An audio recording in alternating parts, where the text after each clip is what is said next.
Good morning, everybody. Greetings from Subang Jaya. Today, I would like to talk about a legendary open face helmet by Shoei. So, the item is in question is the Shoei JO Plus that was released sometime in 2024. Something that I have been eyeing, and I managed to procure it directly from Japan. And there's an interesting side story about how I managed to get the helmet,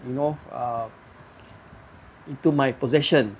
So I have been very interested in Shoei products. As a matter of fact, the one that I actually used 20 over years ago saved my life in a very bad crash where I broke my left leg.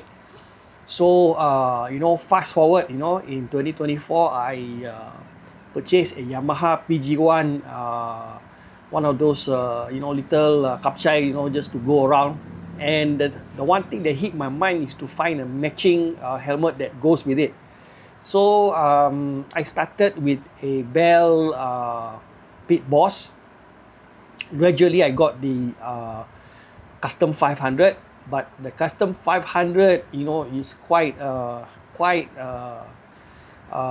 how to say, Siu Che helmet, quite manja. So I decided to do away with it.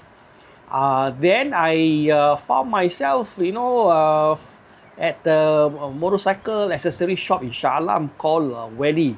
So I met the owner, Chris, and nice guy, gave me a fitting on a Shoei.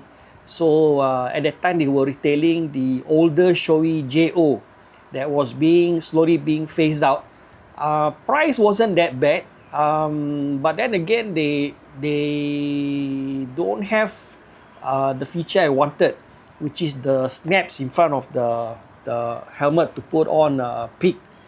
So I was told by Chris that Shoei is going to launch a newer version of the helmet, there's not much mention about it. There were rumors that Shoei will replace the JO with a newer helmet. So after a brief wait, sometime in late 2024, I found out that they launched the JO Plus in Japan. So the JO Plus is basically a Japan domestic product. So if you want it, you have to travel all the way to Japan to get it, or you enter a proxy bidding site to purchase the thing and let them do everything. But a word of caution, if you decide to buy helmets from Japan, the road transport department in Malaysia does not recognize the Japanese standard for the safety homologation for helmets. So if it comes into KLIA, you will be told to get a letter from the road transport department, and in turn the application that you send in will be denied. So you have a dilemma, send it back to Japan for return and refund, or do something else. So I don't want to get into the details onto how I acquired the helmet, because I have friendly parties overseas.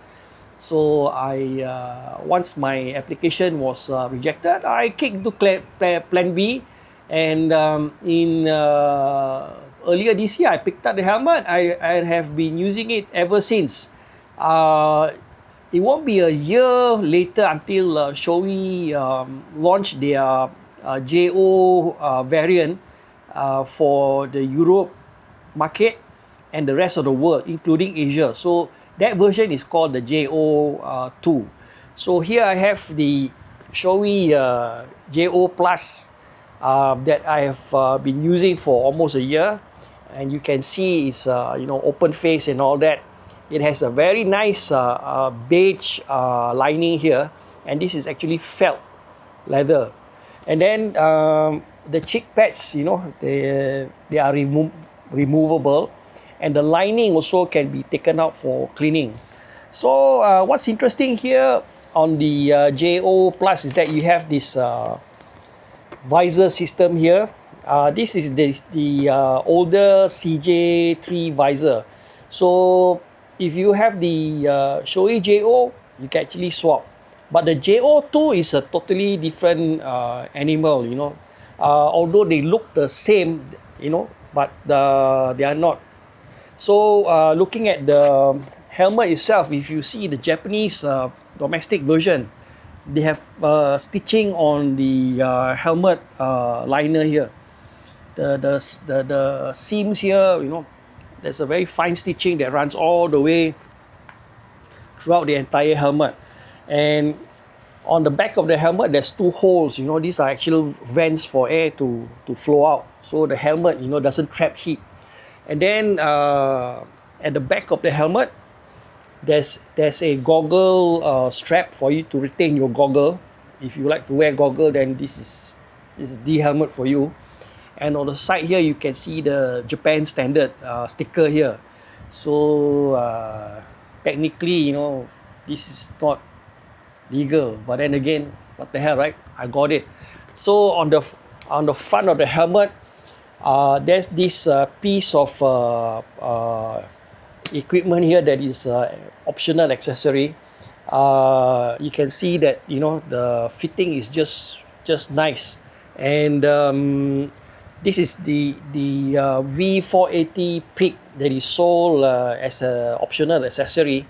Actually, this goes also goes with the full face EX0 helmet that Shoei came out at the same time. And then the only thing they share is that, you know, the peak has fins on the side for air to flow through. I find this very useful, and this is my go-to helmet for touring. So in short, I've rode to Singapore. I've been to Thailand twice with the JO Plus, and the color of my choice here is matte black. Super big fan of matte black, and for this helmet, they really got it right. You know, it's super nice finish, and also there's a warning sticker here to inform you know, users that the matte surface scratches easily. But hey man, I'm using this for, you know, for daily use, so I think that is never an issue. And what makes it even more interesting, you know, are the brass rivets, you know, on the shell.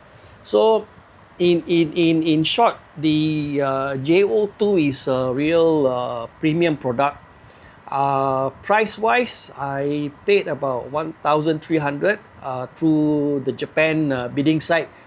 Of course, I got to pay processing fees and all that. So the most money I have spent was on shipping, because once the clearance was denied, I had it shipped back to Japan and then shipped out again to a friendly party. So that's 3 times the cost for shipping. Of course, the JO Plus is something that you will never find in Malaysia unless somebody is selling like a parallel import product. So if compared to the JO2, there are subtle differences that is on this helmet. But more or less, you know, I think the JO Plus is a finer product in terms of the finishing and craftsmanship. So yeah, there you have it, man. The Shoei JO Plus.